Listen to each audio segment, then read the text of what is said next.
भारत की supreme court ने मुल्क भर में रोड सेफ्टी से मुताल्लिक अहम हिदायत जारी करते हुए नेशनल हाईवेज और एक्सप्रेसवेज पर हैवी गाड़ियों की पार्किंग पर पाबंदी आयद कर दी है।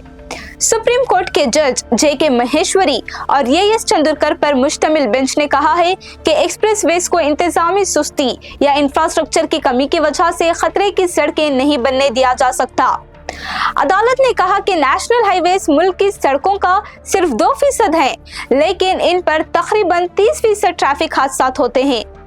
ये फैसला एक सू मोटो केस में सुनाया गया है, जब 2 और 3 नवंबर 2025 को राजस्थान के पलवदी और तेलंगाना के रंगारेड्डी में होने वाले हादसात में 34 अफराद की हिलाकत के बाद लिया गया था।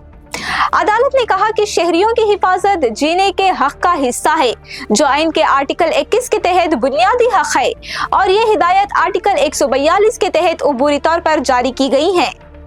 हुक्म के मुताबिक किसी भी कमर्शियल गाड़ी को नेशनल हाईवे के मरकजी हिस्से या किनारे पर पार्क या रुकने की इजाजत नहीं होगी, सिवाय मखसूस पार्किंग एरिया, ले-बाई या सर्विस एरिया के। इस फैसले पर अमल दरामद के लिए जदीद traffic management system, GPS tracking, time stamp, photography और ई-चालान सिस्टम इस्तेमाल किया जाएगा।